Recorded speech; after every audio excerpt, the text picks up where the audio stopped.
Good morning, buenas and hafide Guam. I'm Jason Salas coming to you from the KUM studios here in Harmon with a very special report. If you're watching us live on Facebook, on Peacock, on our streaming channel on that platform, or KUM TV8, well, thank you for joining us. Because what is the state of our nation's defense in the waters surrounding us here on Guam and the freely associated states nations? That topic is precisely what's being discussed before an expert panel to speak with the House Committee on Natural Resources this morning in Tumon at the Hilton Resort, Guam. KUM's Nestor Lecanto is covering that hearing, and we head there now as the hearing is just moments away. Let's go to Ness right now in Tumon. We're going to go soon. All right, thanks, Jay. So we're here at the Hilton for the Congressional Field Oversight Hearing, the House Natural Resources Committee. Haven't had one of these since about 2007. The theme for the title of this oversight hearing is Peace Through Strength, the Strategic Importance of the Pacific Islands to U.S.-led Global Security. The purpose of the hearing, according to the committee's website, will be to examine the importance of the U.S. territories and the freely associated states to the U.S.'s ability to counter the People's Republic of China's malign influence and maintain our nation's strategic interests in the region, as is typical with Washington. That is a very long title. The congressional panel is made up of Chairman Bruce Westerman, a Republican of Arkansas, of course, Jim Moylan, our Guam delegate, Gregorio Kilili-Sablan, Democrat of the CNMI, and Amata Radewagan of American Samoa, a Republican. Also, Doug Lamborn, Republican of Colorado, Tom Tiffany, Republican of Wisconsin, Teresa Lager Fernandez, Democrat of New Mexico, Melanie Stansbury, Democrat of New Mexico, and Harriet Hageman of Republican of Wyoming. Real quickly, I think they're going to start pretty soon, but I do have Dr. Robert Underwood here, who is, of course, a former congressman for Guam. Dr. Underwood, thank you for joining us. Well, thank you very much. Looking forward to this hearing. You know, as always, every congressional hearing has a purpose. So it seems pretty obvious in their title, but I hope that other ideas come out as well. Right. What can we expect from the panel today? From what I understand, it's pretty much they're here to listen. Well, they're here to listen and to ask questions. And so I think what you'll see is that based on the questions that they ask, you'll see where the direction of the hearing is going to go. Are you surprised that of having a congressional oversight hearing at this time? No, there's a lot of interest, obviously, in issues concerning China. And so this is part of a broader effort. Okay, I just heard the gavel go down, and so it's getting. Thank you, Dr. Underwood. And here we go, live at the Hilton. For this timely hearing on the importance of the U.S. Pacific territories and the freely associated states of the United States ability to counter the PRC's malign influence and maintain our nation's strategic interests in the region. Before we begin our official business, we will begin the hearing with the U.S. National Anthem sung by Master Sergeant Jack Lerazimer from Joint Region Marianas. Sergeant, let's all stand and we'll do the national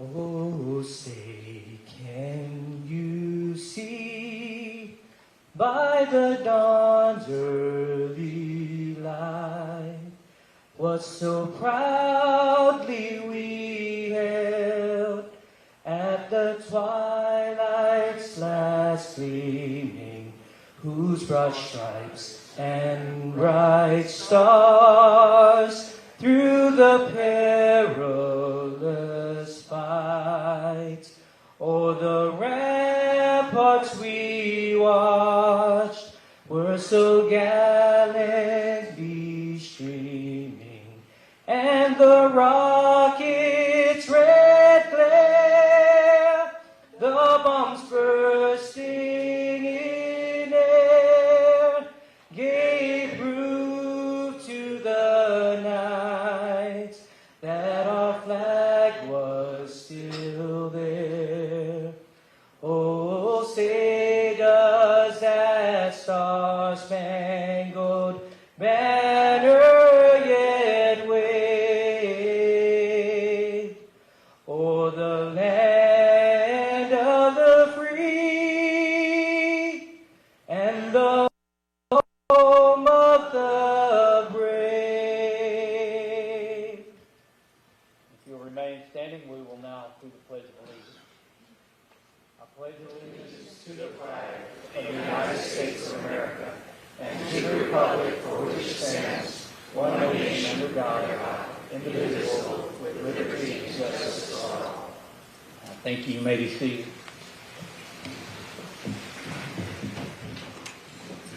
Thank you, Sergeant, for singing the national anthem, and thank you to everyone for being here today. Without objection, the chair is authorized to declare recess of the committee at any time. This committee is meeting today to hear testimony on peace through strength, the strategic importance of the Pacific Islands to U.S.-led global security.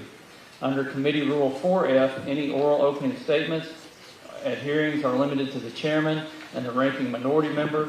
I therefore ask unanimous consent that all other members' opening statements be made part of the hearing record if they're submitted in accordance with Committee Rule 3.0. Without objection, so ordered. I would also want to make everybody on the panel, the members and the witnesses, aware that there's a 3-second delay, I'm told, with the microphone. So when you push the button, give a few moments to let the system get queued up before you begin speaking. I will now recognize myself for an opening statement. Hafaday and good morning. It's again a pleasure to be here. Thank you, Governor, for hosting us in Guam. Today, the House Committee on Natural Resources has the great privilege of convening this hearing on this beautiful island of Guam in the heart of the Pacific. I would like to thank the people of Guam for the hospitality that you've exhibited to our entire congressional delegation.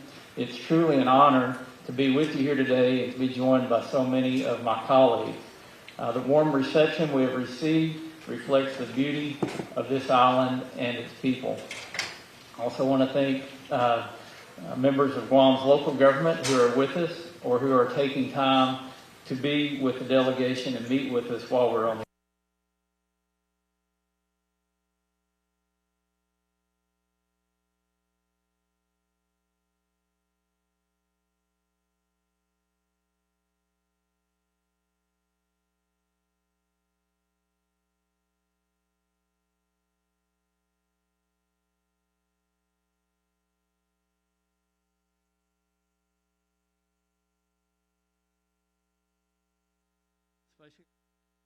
friend and Congressman Jim Moylan for the invitation to visit the island and to hold this hearing, and most importantly, for his tireless work and on the Committee of Natural Resources on behalf of the people of Guam. Lastly, I'd like to acknowledge the bipartisan group of members of Congress who have joined us for this historic hearing and thank each of them for being here. There are incredible demands on our time, and our participation in the hearing demonstrates the importance and the critical nature of our discussion. We're here today at a pivotal point in our nation's history. Less than 2,000 miles away lies a threat to America and our allies. The People's Republic of China, under the tyranny of the Chinese Communist Party, not only seeks to challenge American leadership, but is aggressively working to undermine the democratic values and institutions that we cherish. We are a freedom-loving people in America. And above all, we must never forget that it is freedom that unites us. It is freedom. And as we had some meetings earlier this morning, and I heard folks talk about the history of Guam and the way that people here cherish freedom and love freedom, and they've seen that freedom challenged in the past, that I know that it's truly an American thing that we, above all else, put freedom first, and we're willing to make sacrifices, and there have been many sacrifices made in the past to protect that freedom. And I have no doubt that as we move forward, we will make the necessary, take the necessary steps and make the necessary sacrifices so that people can love and enjoy freedom. And it's important to explain that when we refer to the PRC, we are referring to China's ruling Communist Party. There is a distinct difference between the PRC's leadership and the many Chinese citizens who long for that same freedom that we as Americans enjoy. The recent PRC state-sponsored hacking campaigns in Guam targeted critical U.S. infrastructure systems and demonstrate that Guam is not only a target for Chinese aggression, but is also on the front lines of the fight against this threat. Beijing is fully aware of the strategic importance of Guam to the U.S., and it's testing boundaries by simulating attacks on the island. Guam's importance to our nation's history cannot be overstated, and it's bravely faced foreign threats before. The tragedy and sacrifice made by the people of this island in World War II is not forgotten, as Guam celebrated Liberation Day last month. Our fight today is to preserve freedom across the U.S. territories and for all U.S. allies in the Pacific. Like the Empire of Japan once did, the PRC aims to dominate the Pacific and island people. While modern threats may look slightly different and include political and informational warfare, the underlying motives of domination and aggression remain. The PRC continues its nefarious activities by using its resources to exert influence in the U.S. territories and the freely associated states. The U.S. will swiftly address and counter the PRC's maligned activity in the Pacific region. Congress has a responsibility to meet this challenge head-on and to protect our shared American interest. It is for this very reason that the members of this congressional delegation are here today. This hearing will spotlight the PRC's maligned activity in the U.S. territories and the freely associated states and examine how the U.S. will stand united against these threats, both on the continental part of our country and our partners in the Pacific. Again, I want to thank the witnesses for their participation in this important hearing, and I look forward to your testimony. I yield back my time, and I will now recognize the ranking member of the committee, our acting ranking member of the committee today, Ms. Ledger Fernandez from the great state of New Mexico. Thank you so very much. Of America, from the people who are experts, because you live this reality on these islands with the threat of China ever so close. And it is our job to listen to those so that we can then take your voices back to the people's house and determine a policy that is in many ways written by you and your concerns. And so I'm very grateful to the chairman for pulling this bipartisan visit together to the region. I'm very grateful in advance to what we have already learned on this visit, both about military issues, but also about what it means to be one Guam, what it means to be American in this island and in this great, beautiful Pacific. And we know that we must not say the U.S. as of though it is something over here, but when we are talking about the territories that are part of the U.S., it is us, the United States, that there is no us and them in this region. It is an us. And so I'm very thankful for that. The witnesses are so impressive. Governor Guerrero, Governor Palacios, Governor Mauga, and I hope I said that right, as well as to Minister Ading and Udi Jr. and the Acting Secretary Cantero. So it is actually my first visit to Guam, which it might be some of the others. I come from a state that is in the middle of the country. It has no island, it has no water around it. So whenever I see this much water, I get so very happy. And we recognize the 4 decades that the United States has maintained a special relationship with the freely associated states, the Federated States of Micronesia, and the Republic of the Marshall Islands, as well as the Republic of Palau. And the compacts of free association, as we've been listening to them in this committee over the last many months, recognize the importance of continuing that relationship into the future. And as my colleagues have said, I do not think that there is any doubt that all of us don't recognize that importance. We are unified in a bipartisan manner across these issues. And our need in this visit is to once again listen to you tell us of why it is so important so we can then go back and convince our colleagues. And I don't think they'll need that much convincing. I think you all have done a good job, and history has done the job of telling us why this is important and why this region is in this moment as important as it is. And the Biden administration and the presidential envoy for COPA negotiations, Ambassador Joseph Yun, are really commended for securing these new compact agreements with FSM and Palau in May. And while negotiations have not been completely concluded with the RMI, we expect that they will be soon. Approving the proposal to review the financial provisions of the Compact of Free Association with FSM Palau and the MRI will continue our engagement with the FAA and diminish the risk of China filling the vacuum in the region. We have heard when you have said that our people are scared of China, because these are smaller islands and these are places where the threat could be easily carried out. And so we will continue that, and we will continue to make sure that this point of the spear, as it's been pointed out, continues to be strong and aimed accurately. Inclusion, I want to once again thank you, Mr. Chairman, for scheduling this hearing today. I want to thank the panelists for pointing out that it's not just the military link, but it is also the link that will honor the sacred that it is, the waters, the sea, and all those beautiful creatures of earth and of God that we have been given to protect those, to protect the environment, even as we protect the people and the security of each of the islands and of the United States. Muchísimas gracias. Thank you so very much, Mr. Chairman. I yield back. Thank you, Representative Ledger Fernandez. I'll now introduce our witnesses. On our first panel, we'll be having two panels today, and first off, someone who obviously needs no introduction here, but the Honorable Lourdes Lu Leon Guerrero, Governor of Guam from Hagat, Guam. The Honorable Arnold I. Palacios, Governor of the Commonwealth of Northern Mariana Islands from Saipan, Mariana Islands.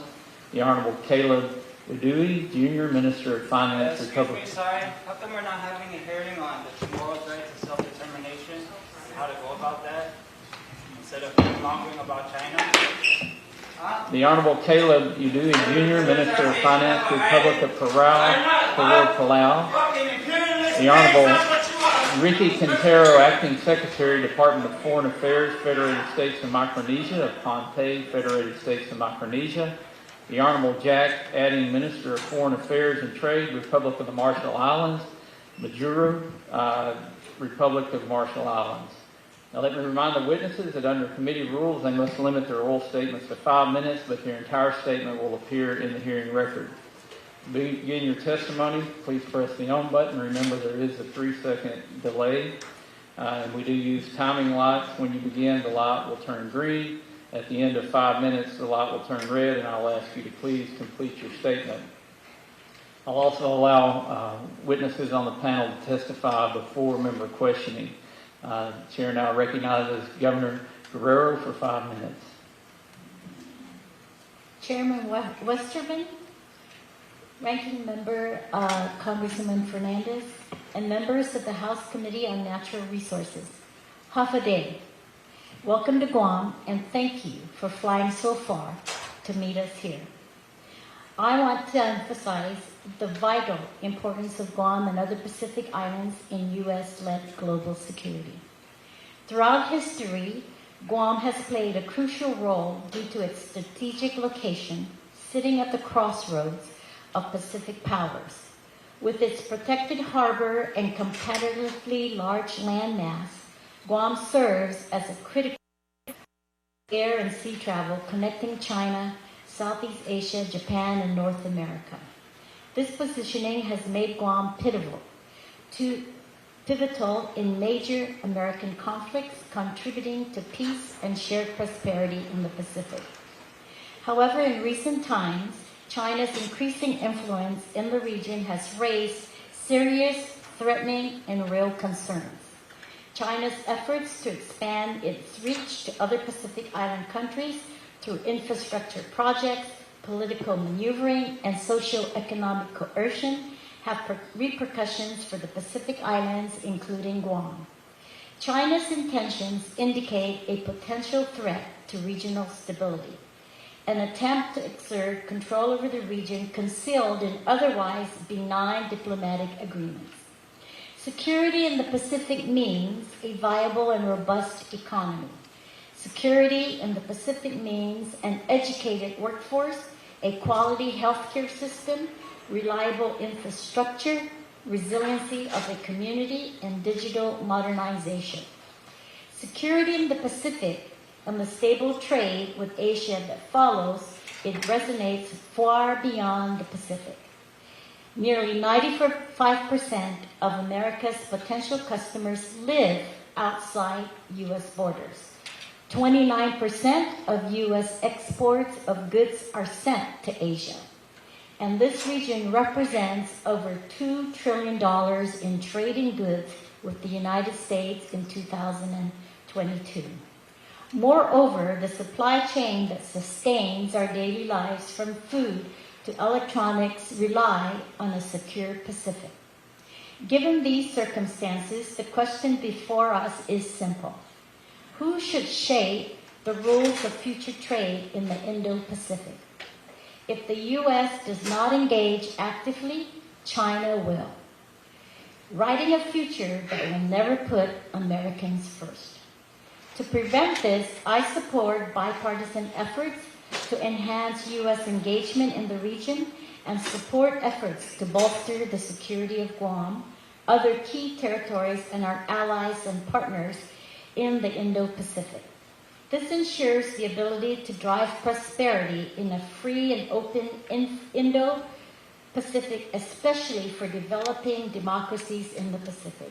I also urge the committee to create policies that allow Pacific Island countries to tap into American innovation and entrepreneurship to address perennial challenges.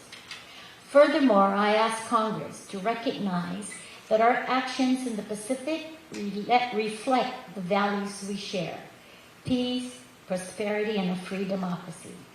I thank the Senate for including Guam in RECA legislation, and I ask the House for their support. By ensuring the treatment of COFA citizens, fair treatment of COFA citizens and investing in Guam's infrastructure and workforce development, the U.S. demonstrates its commitment to collaboration. Initiatives like the Guam-only visa program, COFA cost reimbursement, H-2B visa program, and funding for a new hospital showcase America as a reliable partner capable of cooperation and competition. In closing, I thank you, Chairman Westerman, and this committee for the opportunity to address this crucial issue. Let us work together to preserve peace, win prosperity, and expand opportunity in the Indo-Pacific region.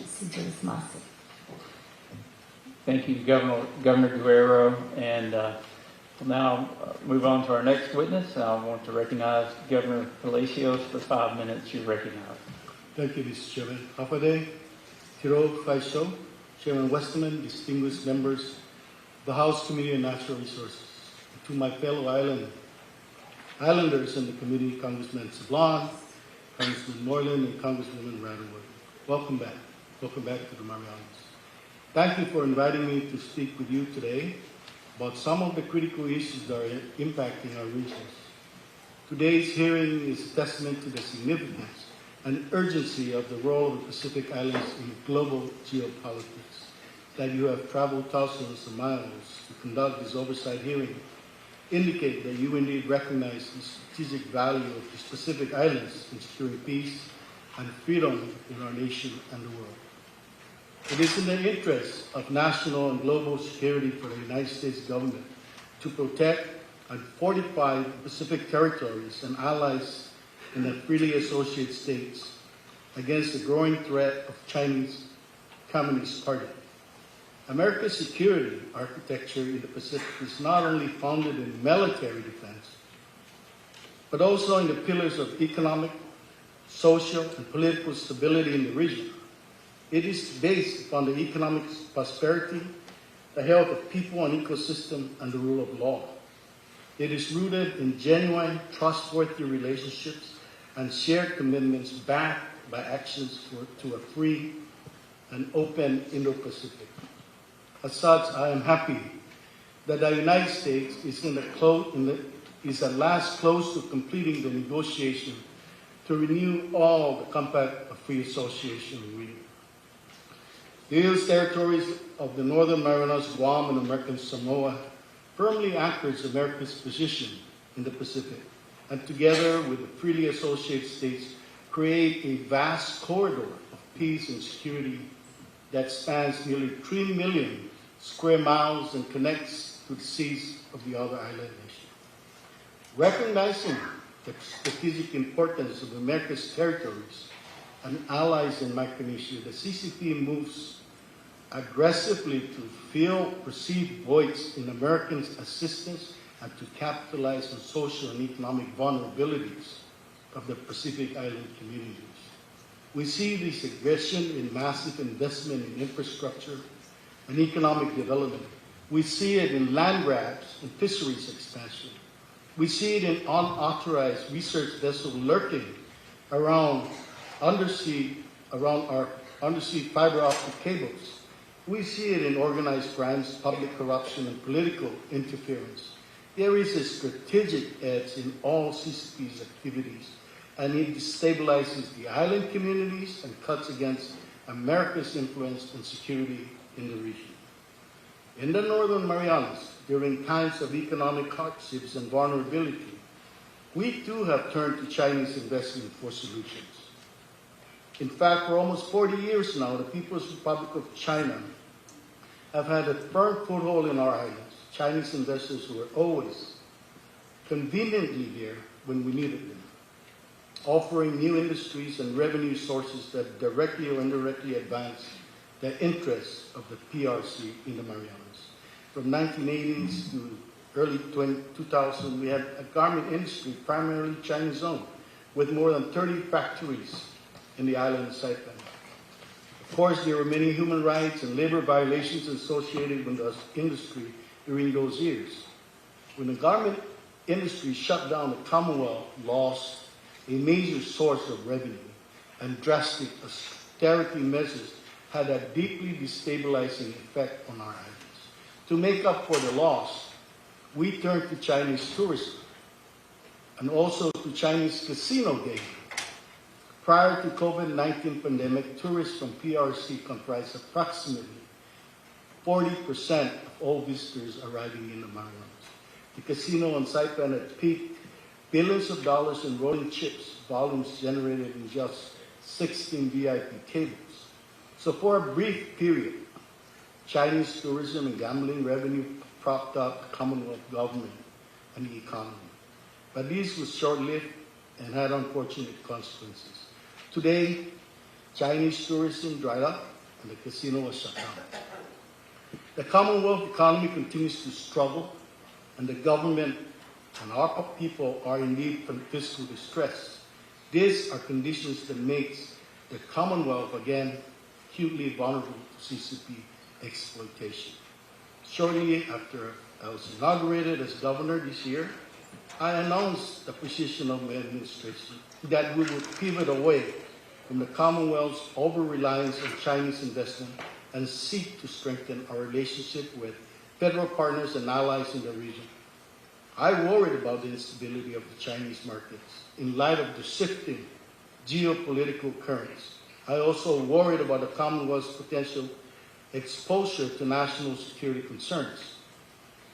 Of course, not everyone was pleased with this position. We are taking a lot of hits for it, both economically and politically. And to this day, we are continually asked to open up to Chinese investment once again. That same kind of pressure ripples across the Pacific in various ways. Whatever form this pressure takes, it is always erosive to America's influence and security in the region. To strengthen the security architecture in the Pacific and to bolster our defense against CCP threats, the United States must expand its engagement with all of the island jurisdictions and increase support for economic and sustainable social development for our communities. I offer the following recommendation. I ask that Congress revisit the provision of the Covenant between the United States and the Northern Marianas, especially our Section 702, which provides direct financial and other assistance for the Commonwealth government and the islands for government operations, capital improvements, and economic development. Secondly, we're currently facing a workforce shortage that threatens the CNMI's economic recovery. And while we fully appreciate federal government's considerable financial assistance for infrastructure improvements, we will not be able to carry these projects in a timely manner because of the labor challenges we face. I therefore ask for your urgent congressional support for legislation to repeal or at least delay the implementation of the touchback provision for the Commonwealth-only transitional program, which would require a significant portion of our workforce to exit the Commonwealth for an indefinite period while they wait for new permits to be processed. The touchback provision, as many of you know, and probably all of you know, is to go into effect next month and could not come at the worst time for us. Many businesses in the CNMI will be adversely impacted, and therefore our economy too. Relative to this, I ask your support for Congressman Sablan's H.R. 560, the Population Stabilization Act, which aims to shore up the eroding population and workforce in the Northern Marianas. Governor, I'm going to interrupt. We're going to ask you to wrap up your testimony. And again, I'll remind the witnesses that your written testimony is part of the record, but try to keep your oral statements to 5 minutes. And if you want to just quickly wrap up, I'll afford you that. Thank you. I've emphasized many of these points before in testimonies in the U.S. Senate Committee on Energy and Natural Resources and before the IGIA in February and in conversation that I have with my military political leaders. The stability of America's territories and allies in Micronesia are inseparable from national security and peace in the region. Help us so we can be stronger partners in bolstering national security and ensuring that the Pacific remains a haven of peace, prosperity, and freedom. Thank you, Zeus Mossy Giliso, for inviting me to testify before you today and for coming all this way to have this field here. May God bless the Northern Marianas, all of Pacific Islands, and may God bless America. Thank you, Governor. I'll now recognize Minister Dewey Jr. For 5 minutes of testimony. You're recognized. Thank you. Mr. Chairman, distinguished members, it's an honor to be here. Ali from Palau. President Whips would be here as he was in the committee's task force hearing last month, but he has a long-standing commitment to host more than 20 members of the national legislatures of Japan and Taiwan today. So he has approved my statement submitted in writing, and he looks forward to meeting with you in Palau. The Compact of Free Association between our nations is somewhat unique. It provides the United States can use any land it needs for defense. This is why a top U.S. military commander has called Palau part of the homeland. We are the westernmost jurisdiction in which the U.S. has exclusive strategic rights. Our land, sea, and airspace, the size of Texas, borders Asia and includes shipping lanes critical to China. It is also where Chinese vessels have been without authorization. The U.S. is now putting its closest to Asia earliest warning radars and extending a runway in Palau. It is also considering other facilities. There appears to have been a Chinese effort to derail one of the radars through a proposal to locate a hotel and casino next door. That proposal was not only more attractive to the local community, but it played to fears that U.S. military facilities will make Palau a target as it was in World War II. President Whips and I want Palau and the U.S. to be inextricably linked and Palau to continue to stand firmly with Taiwan. Continuation, however, cannot be taken for granted. China has worked to undermine our relationship and has made inroads. Another unique aspect of our compact is that it requires periodic joint reviews of the relationship and Palau's needs with the U.S. commitment to act on the conclusions.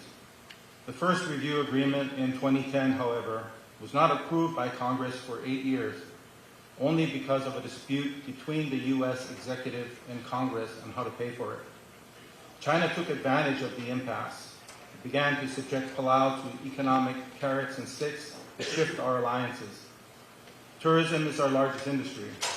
During the U.S. impasse, China quickly ramped up tourist visits from a handful to 2/3 of the 160,000 tourists a year. It bought hotel rooms far in advance, crowding out visitors from other nations. Then it said it would cut off the flow if we didn't shift.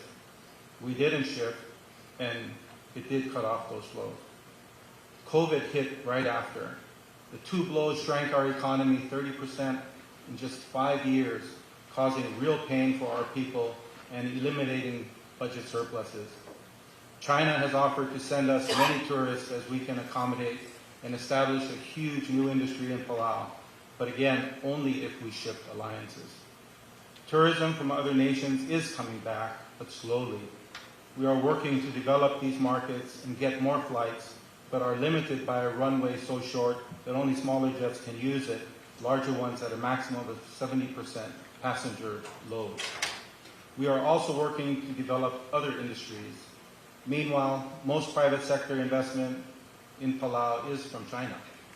Some of our people, including some of our most important leaders, are tempted by its offers. They see China as the best opportunity for the private sector growth that we want. The U.S. does not have a command economy, but it has the compact and the agreement produced by the second review. Enacting the legislation for it by the agreed date of September 30, or as soon as possible this year, is the most effective way to counter China and maintain U.S. strategic interests. The agreement has already been approved by Palau's Congress.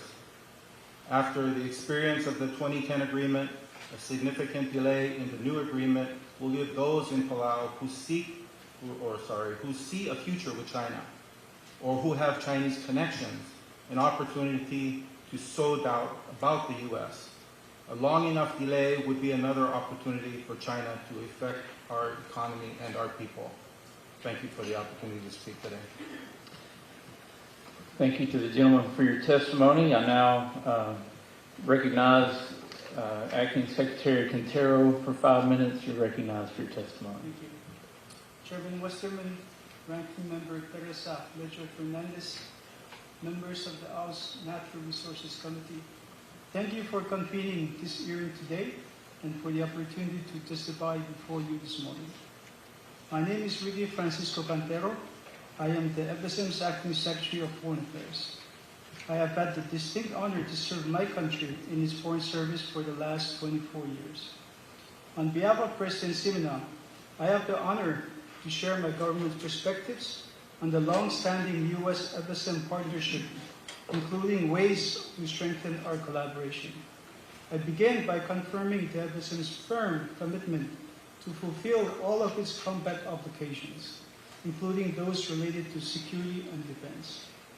The FSM, of course, follows closely the changing dynamics of competition in the Indo-Pacific region. The FSM is committed to doing its part to cooperate with the United States to ensure that our region, our people, live in a safe and secure environment, as enshrined in our compact. The security and defense interests of the United States are the security and defense interests of the FSM. The ever-increasing enlistment of our citizens to serve in the U.S. Armed Forces and those that have paid the ultimate sacrifice is living testimony to this creed. Our relationship with the United States predates the establishment of the FSM as a sovereign country and dates back to the period immediately following the Second World War. When we became a sovereign country in 1986, we gave the U.S. strategic rights of denial over a vast portion of the Western Pacific Ocean, with the U.S. retaining responsibility for the security and defense of the FSM. This arrangement continues. This responsibility includes the right to foreclose military access of other countries, to defend the FSM and its people from military threats, and the right to establish and use military areas and facilities in the FSM on agreed terms. These steps all provide the U.S. with the access to our sovereign territory to protect shared security interests in the region. The security and defense elements of the compact has no termination date. The FSM is committed to playing a vital role in supporting the U.S. security presence in the Pacific and the United States' effort to combat foreign aggression in the region. Through our prescribed Joint Committee meeting, for example, the FSM continues to work with the U.S. military in identifying ways of strengthening and enriching bilateral security engagements under the compact. The FSM conducts its own foreign policy in foreign relations in ways that are very consistent with the terms of the amended compact. The FSM maintains the U.S. as its primary partner while also having diplomatic relations with over 90 countries throughout the region and around the world.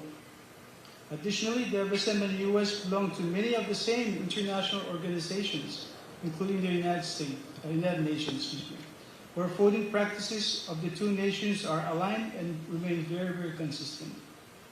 The FSM ties with the U.S. are strong, ongoing, and permanent.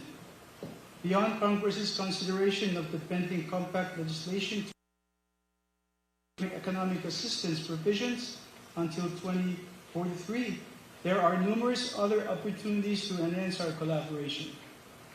The FSM welcomes strengthening joint activities with the U.S. Department of Defense, which, among others, include military construction projects in the FSM. For many years, the Department of Defense deployed civic action team in the FSM to support development initiatives up on our islands. Noting that the CAT program lapsed in 2003, the FSM is pleased to see U.S. congressional efforts advocating for its restoration. Similarly, the FSM fully supports ongoing efforts that we hope will lead to restoring the U.S. Peace Corps program in the FSM, an essential program in direct support of people-to-people engagements. These kinds of initiatives are very important to strengthening and enriching our existing ties with the U.S. We look forward to working with the committee on ways to enhance our enduring partnership with the U.S. We hope the U.S. Congress approves the compact legislation expeditiously to usher in the next chapter of the enduring FSM-U.S. compact partnership. Mr. Chairman, I thank you for this opportunity to testify, and I look forward to answering questions. Thank you so much. Thank you, Secretary Quintero. I now recognize Minister Adding for 5 minutes. Thank you. Thank you, Chairman Westerman. Yahweh. Mr. Chairman and distinguished members, thank you for inviting President Gabua or a designee to this important hearing. It is extremely time-consuming to travel here and back from the Marshall Islands, so I am representing my president. President Gabua and his cabinet look forward to meet with you next week. Under the free association between our nations, the RMI allows the U.S. to deny access to forces of other nations to an area west of Hawaii, as big as Alaska, California, and Florida combined. Refrain from interaction with other nations that the U.S. says would compromise security. And also what the Joint Chief of Staff says is the world's premier range for testing ICBMs and supporting military space operation. Guam is where the military perfected its missile strike to be so precise that shot can hit a single house thousands of miles away. RMI is also a staunch ally of Taiwan.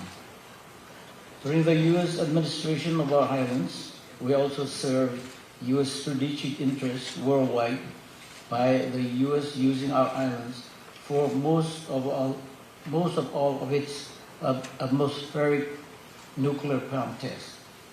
The U.S. perfected its nuclear weapon in our islands. It also sent radioactive waste from tests in Nevada to our islands. The detonation in our islands were equivalent to 1.7 Hiroshima bomb every day for 12 years. The radioactive iodine was 42 times that in Nevada and 150 times that from Chernobyl. The U.S. Senate has just passed legislation to expand the Radiation Exposure Compensation Act to cover the health problem from the Marshallese test, or from the Marshall test, but only for residents of Guam. At the same time, the U.S. only recognized that 4 of our 29 atolls were affected. Before the U.S.'s biggest bomb test ever at the beginning, U.S. officials learned that winds would blow radioactive to inhabited Rongelap. They went ahead anyway. 70% of the children under 10 developed thyroid tumors. Several women from Rongelap and Udarat gave birth to babies without spines. Other babies were stillborn or born without limbs. On the adult that U.S. has not recognized they were contaminated. The people of Bikini, anywhere that where I'm from, Rongelap and Udarat, were forced to leave their islands, but resettled based on U.S. assurance it was safe, only to find out years later that no local food could be safely consumed due to high level of radiation. So some of the islands of Bikini and Udarat were favorized. Many others remain unsafe for habitations or local source today. The U.S. administers us in trust for the UN. When the Security Council expressed concern about plans to test at Inuitak, President Truman wrote, and I quote, "The Inuitakis will be accorded all constitutional rights of the citizen under the Constitution and will be dealt with as wards, for whom this country has special responsibility," end quote. The settlement for the Marshallese, many of whom have been exiled from home for most of the century, is a fraction of the billion paid to compensate Americans who live hundreds of miles from Nevada test. The sad fact is that the U.S. has fallen far short, treating us equally, fairly, and consistently with the compact. The RMI highly value our free association and want it to continue. Unresolved problems from the nuclear tests and radioactive waste is a serious irritant in our relations and has the potential for being exploited by China. The comeback agreement would not solve the issue, but it would be an important step in doing so. Thank you, in Kumodala. Thank you, Minister Adding, and thank you to all the witnesses for your testimony. Minister Adding, I do have a large Marshallese population in my home state of Arkansas, and really enjoyed getting to interact with those folks when I'm back home. That concludes our witness testimony. We're now going to move to our member questions. Each member will be recognized for 5 minutes, and we're going to start with the gentleman from Colorado, Mr. Lamborn. You're recognized for 5 minutes. I want to thank Chairman Westerman and also the leadership of my colleague on the House Armed Services Committee, Congressman Jim Moylan. Representative Moylan is a tireless advocate for Guam in Congress. Half a day to all of the distinguished panelists and all the members of the audience, and thank you for being part of today's Natural Resources Committee oversight hearing. As some of the panelists have noted, we have traveled thousands of miles to show our support of the strategic value of the Pacific Islands in protecting U.S. interests and human rights in general and free trade in the Indo-Pacific region. As a beacon for democracy and a strategically important counter to Beijing, the U.S. needs to increase its support of our Pacific Island territories and our treaty partners. Governor Guerrero, I'm going to ask my first question to you. In your testimony, you note that the Chinese Communist Party's intent to project power onto Guam and her sister islands, and you described that very well. We've all recently become aware of the CCP's cyber attack on telecommunication systems in Guam via their Volt Typhoon actor. Can you describe any other malicious tactics that you have witnessed that the CCP has undertaken to challenge U.S. military interests in this entire region? Thank you very much, Congressman. I have not witnessed anything, nor have I had any official reports about Chinese attacks. There has been, I think, reports in the paper and in articles, but not anything officially written to me. Okay. But be that as it may, we do understand and recognize this great threat of our cybersecurity. During the typhoon, we witnessed and experienced a shutdown of communications. Our radio stations were not on, our telecommunications were not on. We had no means of communicating with each other. That was a feeling of paralysis for me.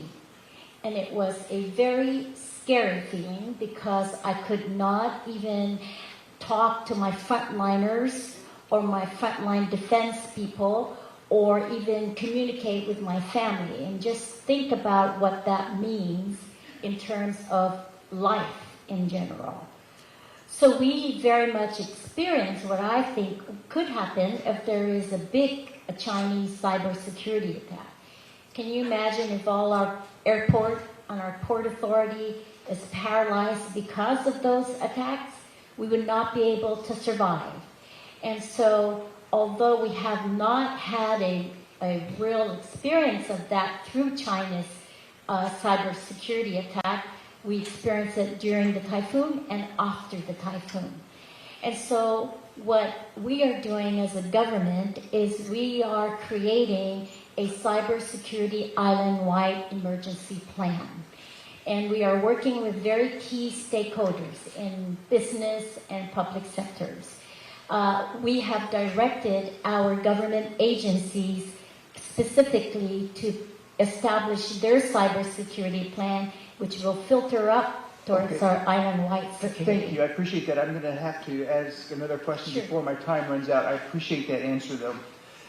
There are so many things that we could point to that the Chinese Communist Party is doing to suppress other peoples when they don't get their way. The suppression of human rights and political rights in Hong Kong, against what they had promised that they would do when the UK withdrew. Genocide against the Uyghur population in Western China, theft of international intellectual property, debt diplomacy, and then there's illegal fishing. What experience do any of the other witnesses here have of illegal fishing in your territorial and sovereign waters?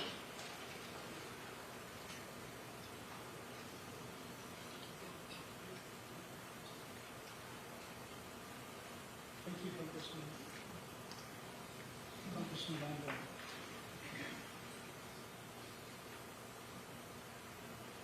With respect to your question, Congressman, the FSM appreciates the long-standing cooperation with the U.S. on any and all illegal, unreported, and unregulated fishing in these waters.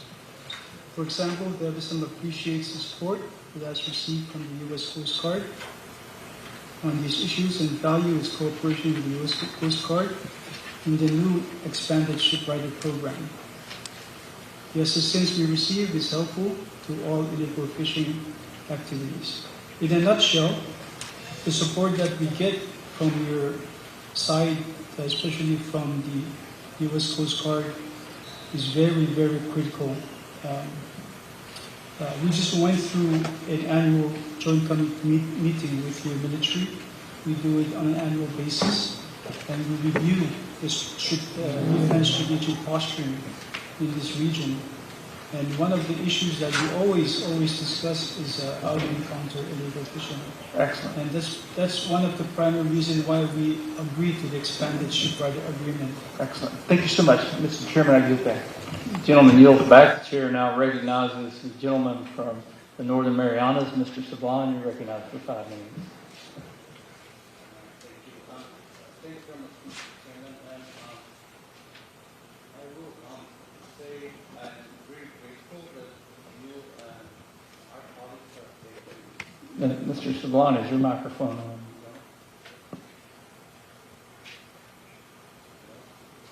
Yes, so I'm grateful, sir, that you've taken the time to come out here, and it's a big chunk of your August break, but thank you very much. Welcome to our witnesses, and good morning para todos.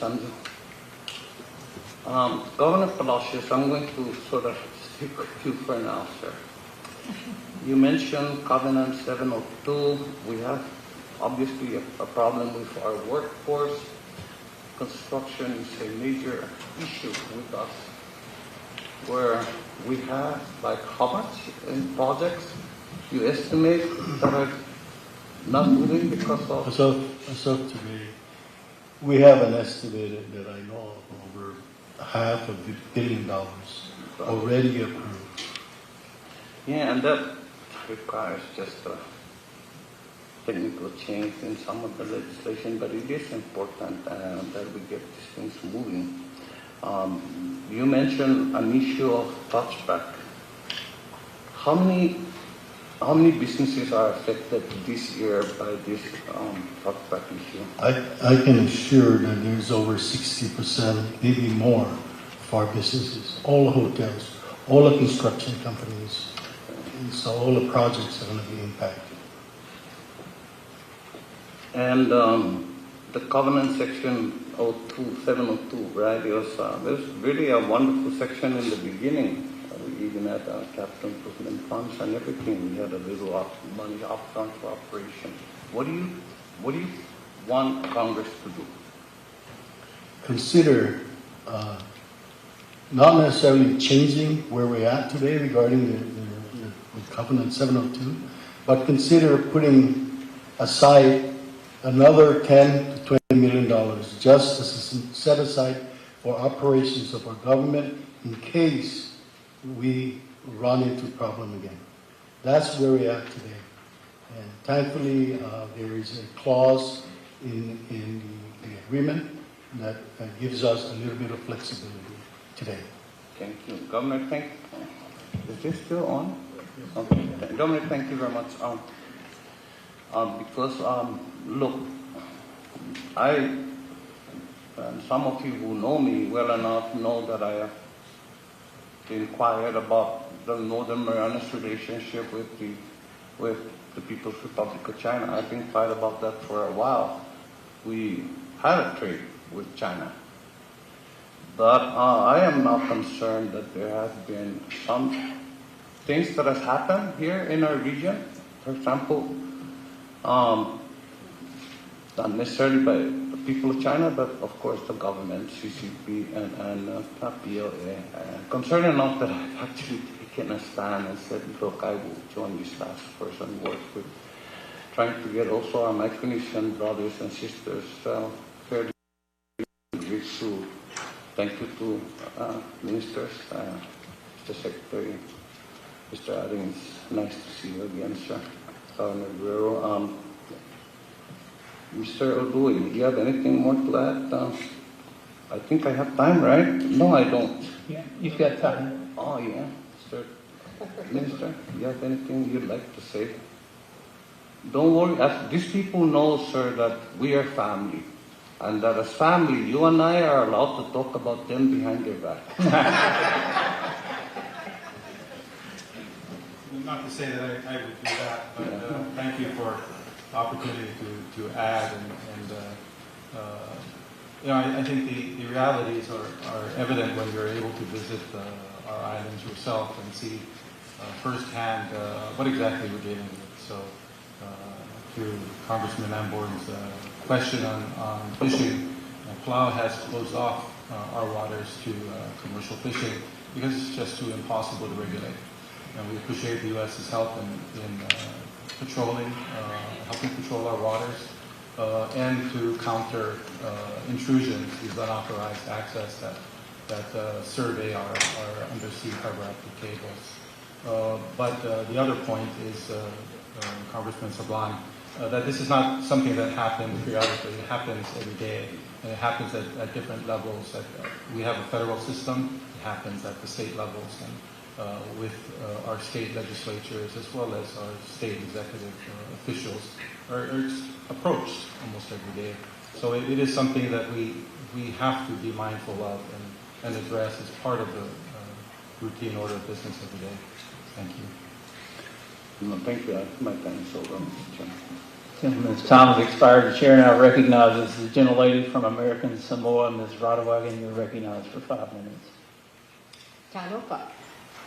Let me first thank my chairman, Mr. Westerman, for appointing me to serve as chair of the House Natural Resources Committee's bipartisan task force on the Indo-Pacific. Thanks also to Chairwoman Hageman.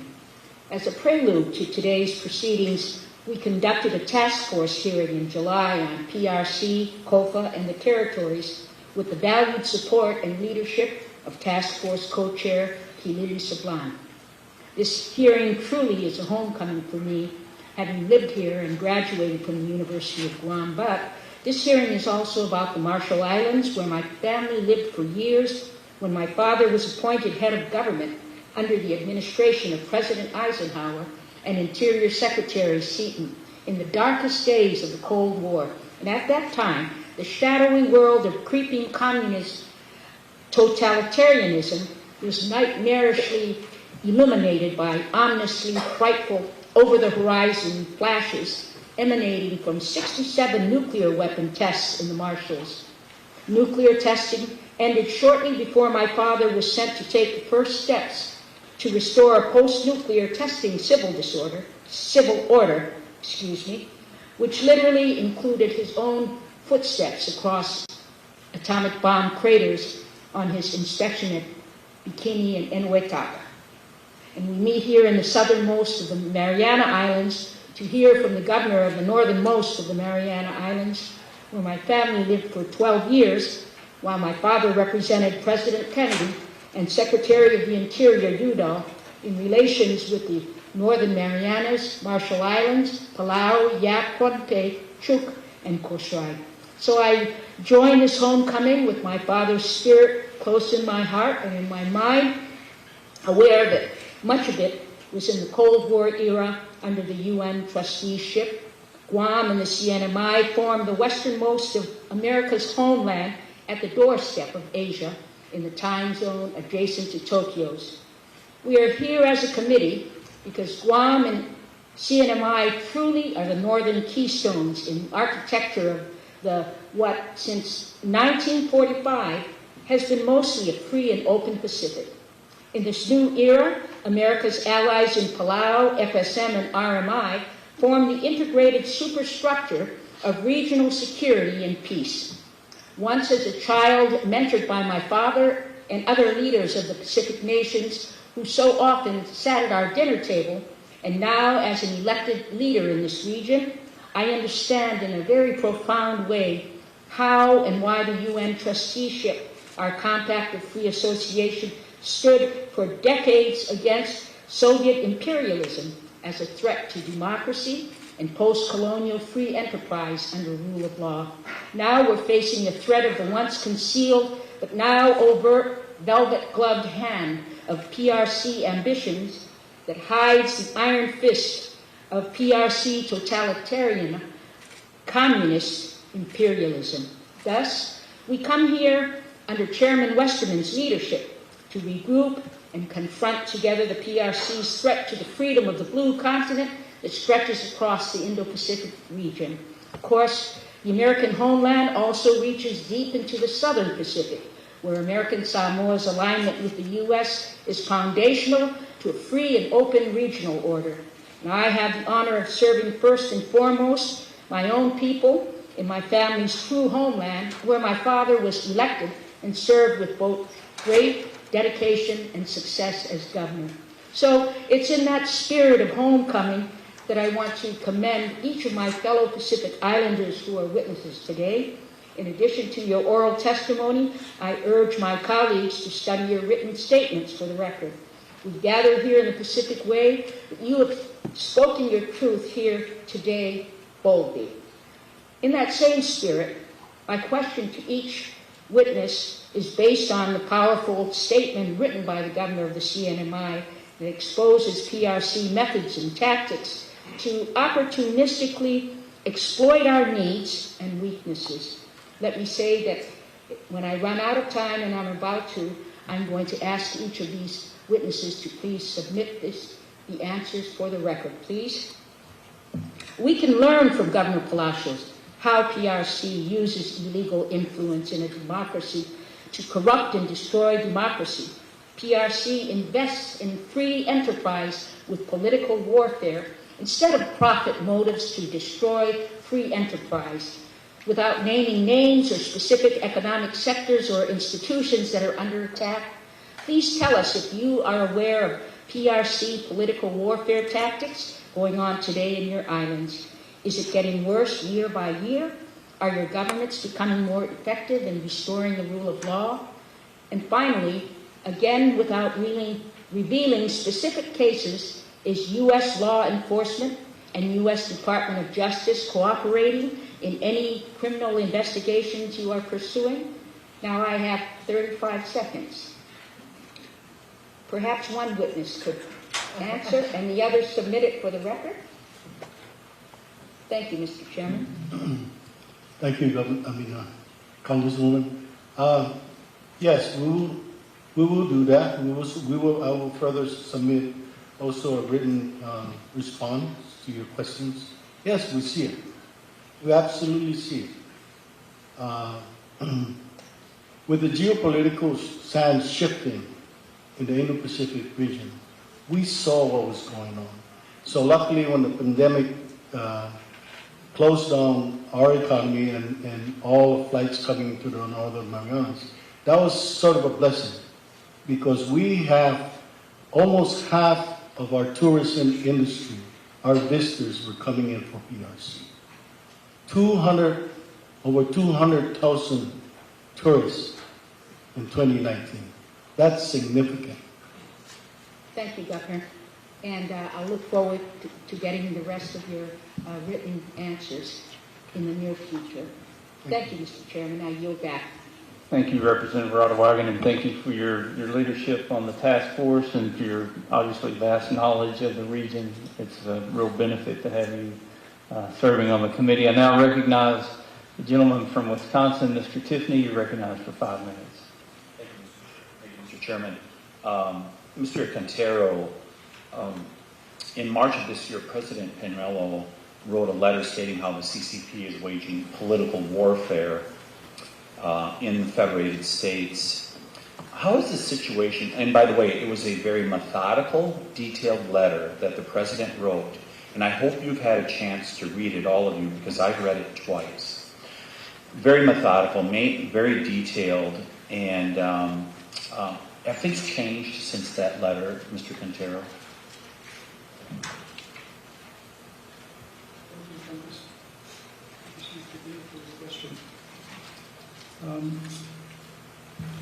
I think the great thing about that letter is that it provides some highlights that the representative. Mr. Quintero, can you pull the microphone a little closer? I was saying, I think the great thing about that letter is that it provided some highlights. It provided some allegations of challenges. It provided some inputs to the Edison government, and particularly the current administration, things that we can take home and see how we can improve. At the same time, I have every confidence that our internal good governance process is more than suitable to weed out if there is something is happening, and identify those and provide some notification to it. So the FSM government has duly noted the letter and is aware that we need to be cautious in dealing with the PRC. We are fully aware of the content of the letter, and like I was saying, the highlights provided will give us the impetus to make things better for us. Thank you. Governor Palacios, does earth tourism continue in the CNMI? Not to the extent that it was 4 or 5 years ago. Very recently, I was alerted by our Commonwealth Healthcare Corporation, our hospital, that there's a little tick, just a marginal tick. And I asked that they continue to monitor that. Right now, we don't have any direct flights in from China. We have direct flights. Chinese tourists were coming in through Korea. We go from Hong Kong or other points, go to Korea, but the number of tourists now coming to Saipan is almost dwindled to nothing, so over 1,000 in the last month. So the populations or the number of tourists that are coming in, at this point, no, that's not a major point of concern for us. We will be continuing to monitor that, and we will. Is it your government's actions that have limited that number compared to what it was a few years ago? Well, it was. And we had asked all our tour groups, charter flights, to continue to monitor with our CBP. Thank you for doing that. And Mr. Chairman, I'd just highlight, this is one of the many loopholes in our immigration system that is not solving our workforce challenge. We hear about the workforce challenges, and while we have millions of people coming into the mainland of America, the lower 48 states, we have so many loopholes that, like this, that are allowing illegal immigration to fester in our country, and it still remains a major challenge because it is not solving the workforce challenge, how we're handling it currently in America. Mr. Uday, I just have, if you could take just a couple seconds, what happens if Palau succumbs to this dollar diplomacy that's been going on with the PRC?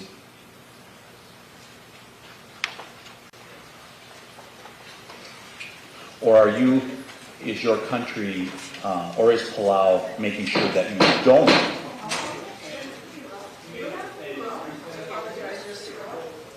We will stand in recess. I remind the audience that this is an official hearing of the United States Congress. We are following the rules of the House.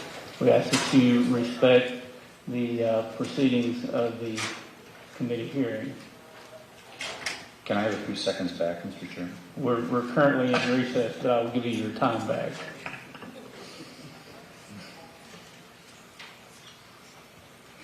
The committee will come to order, and the gentleman is recognized to finish your question. Let me restate my question. Have you seen any instances of the PRC trying to bribe government officials? Thank you, Congressman. And I think I would say that there are clear influences towards our government officials in the form of trips, invitations for trips, to sponsored trips to Beijing, for instance, and to dinners, and some of these even in country, where we later found out connections to organized crime or to the CCP with the help of U.S. officials to identify these individuals. So I think it's as I said, a daily affair, and some of it we can see, some of it we try to stop, and we appreciate the U.S. assistance, law enforcement assistance to help us address those challenges. Mr. Chairman, may I make a brief close here? You're right. Yeah, thank you. First of all, this is terrific. We've been doing these hearings since this Congress convened back in January across America, and it is such a privilege to be here in the island of Guam to do this also, because this is the exact response that the House of Representatives committees has been getting across America, where we have packed houses that people attend where they can address us rather than having to go to Washington, D.C. I want to thank all of you who are supporting Taiwan. Thank you so much for that, and it is time to end our One China policy, the misguided One China policy that was put in place in 1979. And Mr. Chairman, to that end, if you look at a map that is in our handout today from the Congressional Research Service, it lists Taiwan, or the map depicts Taiwan as being part of communist China. That is not the case. Taiwan is a separate country. It has never been held by the mainland, and it's time for us to do our part in Congress to also recognize Taiwan as we go forward. And I yield back, Mr. Chairman. Now recognizes the gentlelady from New Mexico, Ms. Stansbury. You're recognized for 5 minutes. Thank you, Mr. Chairman, and good morning. I want to just start by saying thank you to our governors and to our ministers, and I know we have many distinguished guests who are here in the audience with us. Hafa Day, thank you so much for hosting us in Guam and in the islands. And I also want to extend my thanks to our 3 island representatives who are representing Samoa, the Marianas Islands, and Guam with us, and who have helped to bring us here today. I am Melanie Stansbury, and I am the Congresswoman for New Mexico's 1st Congressional District. And New Mexico has many, many ties to Guam and to our islands, and especially through the service of our military. And I do want to just take a moment, because I know many, many members of our island communities have been active duty military and veterans who've served in the U.S. military. And I want to say thank you for your service and thank you for your commitment.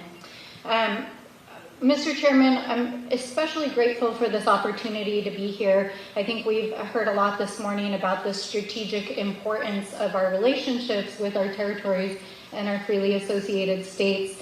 But I think, some of the conversation this morning has also pointed to not only the strategic and military importance for the United States, but also because our territories are Americans, and our relationships with our sovereign nation states are also important to us because we care about the well-being of the people of the islands and all island communities. And so our commitment here is not only military and diplomatic, but also the common well-being of our communities and our commitment to the island people of the South Pacific. So I wanted to make sure that we said that.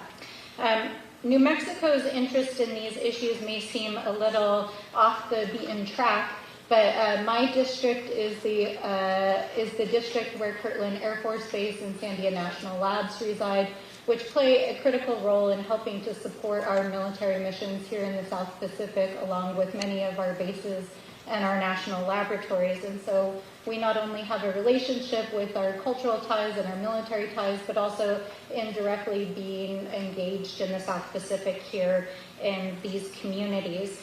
And we have a shared commitment to the safety and well-being of our service members and of our communities. And that's why I myself, and I know Madam Ranking Member, who's also here from New Mexico, part of why we wanted to be here is to affirm to you all our commitment to getting these compacts to our freely associated states renewed, authorized by Congress, and making sure that we appropriate the dollars that have been committed to by the Biden administration through those negotiations that have been held with your nations.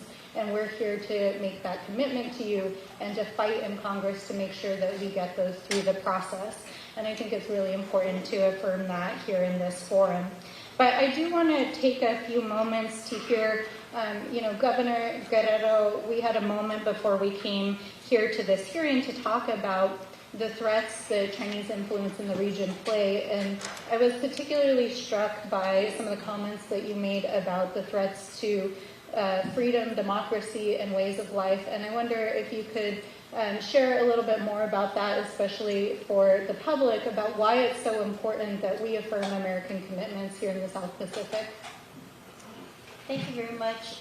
Just briefly, our history as a Guam has been an experience of war.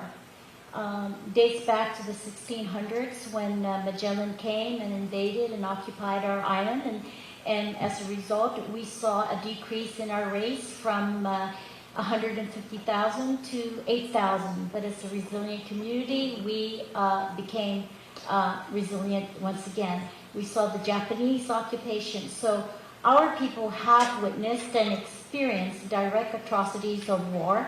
And as a result of that, we do not want to go back in that direction. We saw the atrocities of our women being raped, our children forced into labor. We had to witness beheading of our loved ones, and that is very traumatic and very, I think, significant in terms of our great desire to once again be prepared to defend our island and our people. And that's why I think our island is very much committed to working with our partners, our federal partners, our military partners, because we do not want that to happen. And as I have always said, you know, we do not want to be under Chinese rule, which can possibly happen if we do not pay attention to this part of our island, and if the United States does not give us the resources and the protection to not just protect our island, but this part of the Indo-Pacific region. Thank you, Governor. And I just want to say once again, thank you for all of you traveling here, for your commitment and your relationship to the United States. And I'm unfortunately out of time, but I do want to reconfirm that we are here to fight for and make sure that we make good on our commitments. Thank you. Gentlelady yields back. The chair now recognizes the gentleman from Guam. Mr. Moylan, you're recognized for 5 minutes. Thank you, Mr. Chairman. Thank you to the panel. Appreciate your time and effort coming on explaining to us. And thank you to my colleagues for being here with us today and also our audience. My questions are directed to Governor Leon Guerrero. Last fall, you began an important process of seeking membership in the Pacific Island Forum for Guam. Can you speak on how Guam's membership in the Pacific Islands Development Forum would strengthen democracy in the Pacific, please? Thank you very much, Congressman, for that question. You know, in this part of the world, Guam is part of the North Pacific, but we are also part of the whole Pacific. And as you realize, the Pacific Islands Forum is a very strong, formidable voice that represents the concerns and the challenges and the initiatives that we as the island community move forward together. The Island Forum is going to be very beneficial for both the islands and also from a democracy and freedom standpoint. We have been applying for associate membership, and the PIF delegation has been out here. We have spoken to them, and they are very impressed with what they feel will be a strong input to the other islands. We could contribute ideas and initiatives, innovation, creative ways of, say, dealing with how to be a stronger economy, how to educate people, how to keep our workforce developed, how to address challenges and barriers of climates that we see in the islands. Also, how we can all work together to have digital modernization throughout, because it's very key to communicate. So my passion in being a member of that is to be a member of that, to be part of this whole Pacific Island nations, and to be able to contribute to the betterment of all of our Pacific Island brothers and sisters, and so we can learn from them too what their challenges, so we can again deliberate, discuss, debate ideas in a very official capacity. Thank you, Governor. My next question, we both work to alleviate the housing shortage that affects the people of our island. Between the military buildup and the influx of COFA migrants, demand would only increase further, squeezing our residents. For the benefit of the committee, could you share some of the solutions you have been working on to address the housing shortages? Yes, thank you very much. We have been working very closely with, of course, our realtors here in how we can increase inventory of housing, not just ownership housing, but apartment and rentals. We've also been working very closely for the committee's information with HUD. and how HUD can help us with lower cost housing, and how HUD can help us with more tax credits to be able to afford construction, development of housing. We're working very closely with our own government agencies to see how we can develop lands that we own, maybe through the Chamorro Land Trust or even Ancestral Land Trust, and have a developed affordable housing there where we can bring in developers to help us, and we can provide the infrastructure for them. We're working very closely again with also our federal partners to see how we can take advantage of grants and opportunities through financing for lower income houses. It's a big concern for us, especially in light of the increased population we will be having with the military buildup. We've also been working with the military to see how they can increase their inventory in their own bases so that they wouldn't have to take options out in the civilian community, because that does impact the cost of rental and ownership. Construction is another high cost of labor and homes. So we're working again to see how we can bring in more workers to help us with our construction opportunities. Supplies and chain supply is another big cost also. But thank you, Governor. Just about a minute left. Just a final question. Can you speak on how the University of Guam can serve as a vehicle to further U.S. soft and hard power goals in the Pacific? Yes, the University of Guam is our preeminent high learning institution here in Guam. And since its inception, there has been numerous graduates that they have graduated that went into leadership opportunities like elected officials, business entrepreneurs, and so forth. And the UOG has been very influential in providing that education opportunity throughout the regions also, as many of our COFA citizens have come to Guam for higher education. And so training, I think, is a very key thing in terms of when we look at soft power. Educating ourselves, the ability that we can improve our lives and our livelihood is so much powerful, and that's the importance, I think, of having our University of Guam within this region. Thank you very much. Thank you, Mr. Chairman. Gentleman's time's expired. The chair now recognizes the gentlelady from Wyoming, who is also the subcommittee chair on Indian and Insular Affairs. Ms. Hageman, you're recognized for 5 minutes. Thank you. And I am very honored to serve as the chairman of the Subcommittee on Indian and Insular Affairs. And I want everyone to understand that this isn't the only hearing that we have held on the particular issues that we've been addressing today.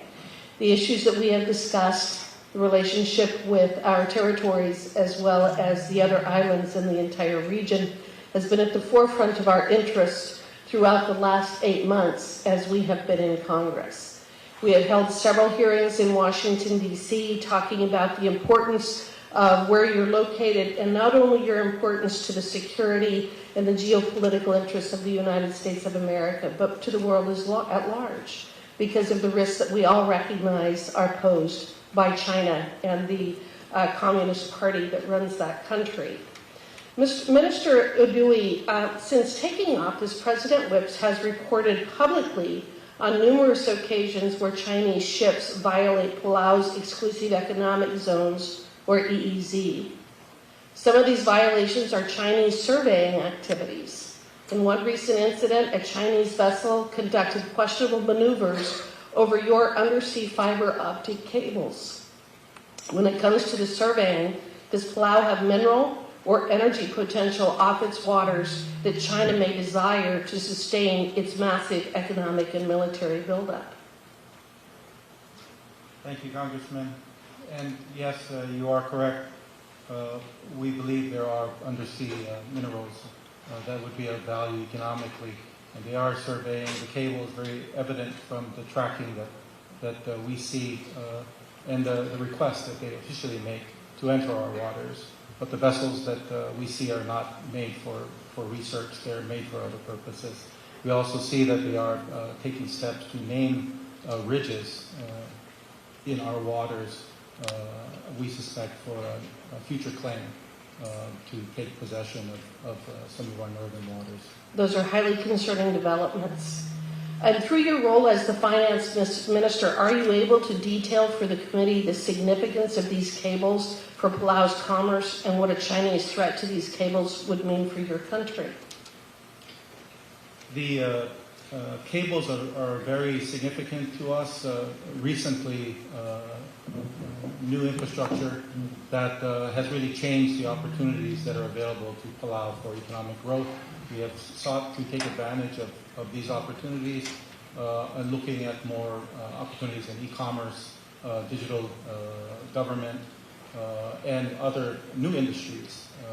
This is something that we recently found is something that we don't want to lose, as we had a disruption in a cable recently, about a week's worth of interruption, and we were unable to restore full service using satellite backup.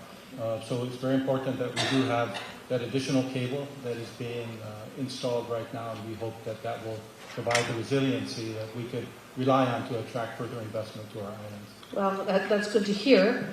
President Whips has also talked about those encroachments as part of a possible retaliation from China for Palau's recognition of Taiwan. Minister Dewey, have you or President Whips identified any other adverse treatment from China based upon your recognition of Taiwan? I think, in my experience and some of the discussions I've had, are the subtle influences that they try to exert politically. And that is many of the improvements we're trying to make for our people are being resisted locally, often without a good explanation as to why some of our politicians are not in favor of some of these initiatives, such as minimum wage. We think that there is a resistance to see improvements that our president is proposing.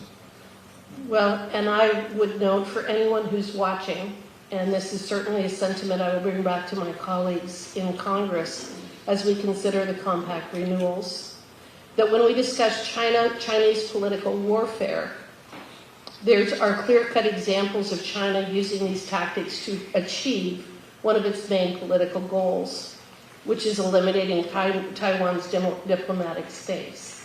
And again, I want to assure the folks who are here and the people who have been so gracious to undergo our questioning and visit with us today about these all-important issues, that you're not forgotten, that the people in Congress really do recognize the important role that you play and that the citizens out here and the islands play in protecting world peace. And so the things that we have heard today, I think, are very important. We will all be taking them back with us when we go back to Washington, D.C., but I want you to know that you are being heard loud and clear. Thank you so much. I yield back. Young lady yields back. The chair now recognizes the acting ranking member of the committee, Ms. Ledger Fernandez. You're recognized for 5 minutes. Thank you once again, Chairman, and thank you once again, our panel of witnesses, as well as all of those who are tuned in and all of those who have joined us today to listen and to participate in this hearing. Something that I've been hearing the last couple of days that we've been in the area is that it is the role of the United States and it's the role of the leadership of the islands with whom we are meeting and traveling through today, protect not just the bases, right? That would be the wrong approach, but it must also be to protect the places, to protect the people, to protect the reefs and the culture. And that this need of participating with the United States and being part of I'm a Latina, and so we love it when familia just gets really big, right? You can always incorporate more and more into that. And what you need to do is provide both the protection of those you love, but also the security of those you love. I want to touch on the issues around the comments with regards to protecting the reefs, the air, the land, and the culture, because I know that there are amazing things that have been done. We'll visit Palau and see how they have protected your reefs, and we can't take our own sunscreen. We've got to use yours, which I think is a great idea. But also we heard yesterday about the seahorses that your representative used to play with in the oceans off of this island, and how some of them sort of are no longer there. Could you talk a little bit more about the importance of protecting the beauty that nature has provided us, even while we are developing both commercial development as well as military development, and how that is working, and what should we be doing differently? What advice would you give Congress and this administration to do differently? Maybe I'll start with you, Honorable Uji, and see if Governor Guerrero wants to add to that as well, since we are here. Honorable Uji. Thank you for the chance to talk about our environment. We believe we work very closely with our environment, protecting the source of life for us. It's the small resource, and we can't afford to lose it. It's something that over thousands of years, Palauans culturally have developed a system for. So we continue to use those systems to protect the reefs, which is so important for inshore fisheries, and livelihoods of people, without which they would suffer absolute poverty. So it's important for us to continue to look at our resource as something that we need to preserve. It is also a great source of our economy. We have restricted harvesting of certain resources in order to highlight those as economic resources for tourism, rather than to harvest one fish. That one fish can bring in millions of dollars in tourist visits to the country. So we have taken this approach in integrating environmental protection and care into national policy. Thank you. And Governor?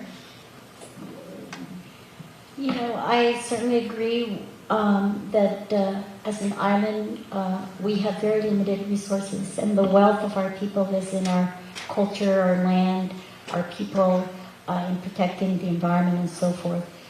Our reefs also are barriers. They are defense against tsunamis and storms and so forth, and so we need to even be extra careful about protecting our reefs, because it's actually the security of our lives. And also marine life is very rich and can be used for sustaining of livelihood and so forth. It's very crucial. I think your policies with, for example, the NEPA regulations have been so very influential, I think, in adhering and having federal projects and the military adhere to those regulations. And it's for the influence of protecting our resources, our culture, and so forth. So that's what I think. Yeah, thank you for pointing out. And also, that was good to understand that in this instance here, the NEPA processes have been useful. As I close, I just do want to recognize, and we heard testimony with regards to the impact from nuclear testing. I come from a state where we exploded the very first bomb, and nuclear bomb. And when you go to see Oppenheimer, I think it's one of those things we need to recognize, that there was also fallout and downwinders and those who mined the uranium. And so for that, do know that I will continue to raise those issues, because it is only fair that those who have sacrificed for our national security also receive recognition and compensation for it as well. So thank you very much, Mr. Chairman, and I yield back. The gentlelady yields back. I now recognize myself for 5 minutes of questioning. And again, thank you to the witnesses. And a theme that I've heard today is a sense of pride in this area, love for this culture, love for the nature and the beauty of what surrounds you. And also, I grew up a fisherman, and how can you come to the islands and not talk about fishing? It's already been discussed some. Wish I had more time to spend here and maybe partake in some of that. But thinking about fishing, and Mr. Udue, you brought this up a little bit about how the Chinese don't really respect fishing conservation and how they've abused that. But also, I know that as a fisherman, if I want to catch a fish, the thing I want to do is put a very enticing bait on that hook. And I want to get it in front of that fish, and I want to make it irresistible. But unbeknownst to the fish, there's always a hook. There's always a hook that's going to take them out of the water, and probably to their demise if I take them home and have them for dinner with my family. But I see the Chinese Communist Party on a fishing expedition. I see them dangling bait out to people saying, here's something you must have. And we see what that means. You talked about the hotels, how they booked hotels and then they canceled them and said, well, if you will agree with us, then we will ensure you have tourists coming back. These economic incentives that they provide through the Belt and Road Initiative often seem very appealing, but there's always a hook. And I want to give all the panel an opportunity to talk about how we convey the message to the public that there is a hook, that these aren't just goodwill gestures from the Chinese Communist Party. And also, what does it look like to have a real partnership, both economic and strategic partnership, and what message can we take back as members of Congress to develop that partnership from our end? And Governor Guerrero, I'll start with you, and we'll just go down the line. I think the message that you should take back is those Chinese threats are very real here to our island. And how you convey that could be through the stories that we have told. And I think it's very important also that we continue the strong relationship with our federal partners, our U.S. partners, and in that way encourage more support this way towards workforce development, education, and so forth, because that's how we're going to be secure and defensive in this part of the world. Thank you. Governor Palacios. Thank you, Mr. Chairman. Mr. Chairman, we see it on a daily basis. We see those hooks and those baits being dangled every day. As I've stated, a lot of our economies are driven by Chinese investments. How do we address that? I think the federal agencies need to become more involved, not just in regulations, but become more involved in the development, the economic developments of our island countries, not just in Guam, not just in the northern areas and Micronesia, but across the Pacific. Many times we have policies that were put on us, but no guidance. We really need to ask our federal agencies to provide those guidance and the overall overarching policies of our federal government, including those policies that were set into statute by Congress. Thank you. Thank you. Mr. Udue. Thank you, Chairman Westerman, and I want to thank many of your members of your committee for all the support that you've provided us in the process of negotiations, part of it resulting in the appointment of Ambassador Yun. I appreciate that support that helped move our negotiations along. Regarding the fishing analogy and the hook, I think our challenge is getting our people to realize that we need to look for long-term sustainability rather than short-term gains, and this is something that I think during our negotiations we were the U.S. was very receptive to, and the agreement reflects that.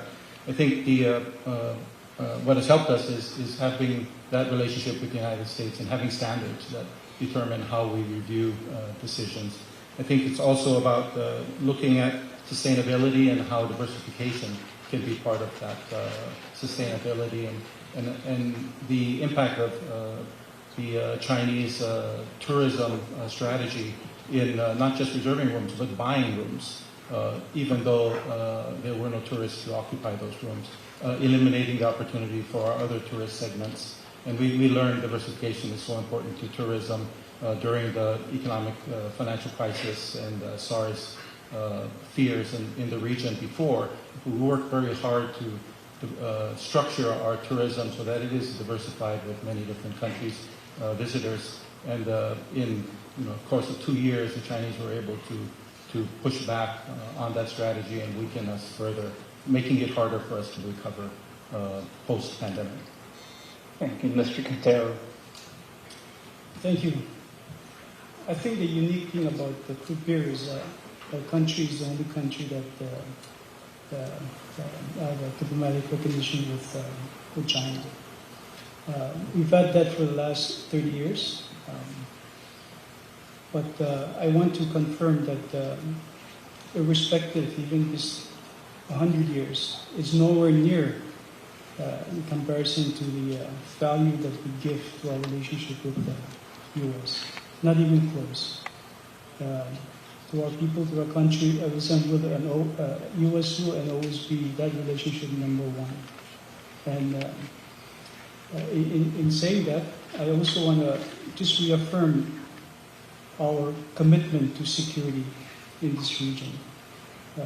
Irrespective of that relationship, we're committed to making sure that we work with the U.S.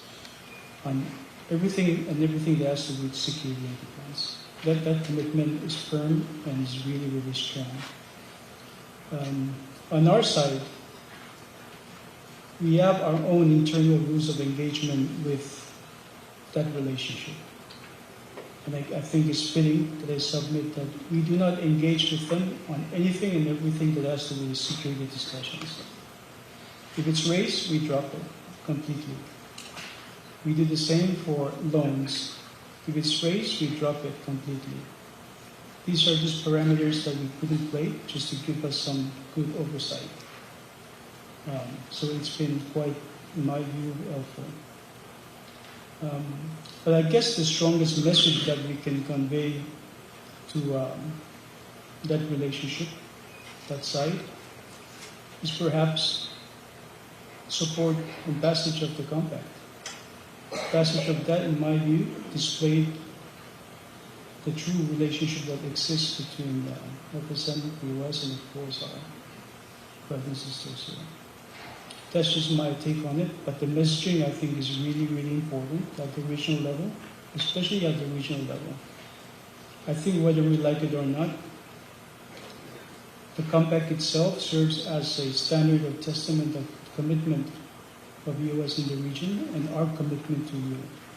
I think whether we like it or not, Pacific Island countries also look at a compact as a way to ask themselves, if it works, then the commitment is there.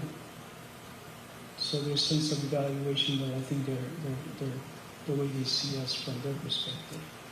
So that's my take on it. But thank you so much for the invitation to be here. Thank you, and Mr. Adding will close with your response. Thank you, Chairman Westerman. Before I respond to your questions, I just want to say thank you for hosting our citizens in your state, providing them with opportunities, jobs, education, health. One of the community, Marshallese community in Arkansas is the biggest Marshallese community in the U.S. And thank you for supporting our citizens. I have no doubt that there are IUU fishing activities in our water. And we're trying our best with what we have, the resources that we have, to try to curtail this activity, these kind of activities. And with the partnership from U.S., we appreciate that very much. We have our Sea Patrol divisions that does surveillance of water, and also we have the Maritime Authority doing the same. We do have two fishing businesses in RMI, licensed businesses, I should say, and we do export tuna, winning tuna, as well as tuna for canning. So that helps our economy. I can provide with more detailed information to you, Mr. Chairman, in writing. Just need to talk to the right person first and then respond to you. Thank you. Thank you, and again, thank you to our witnesses. The members of the committee may have some additional questions for you, and we will ask you to respond to those in writing. That will conclude our first panel. We're going to take a short recess while we change out for the second panel, and so the committee will stand in recess until call of the chair, and I anticipate that's going to be at 12 o'clock sharp.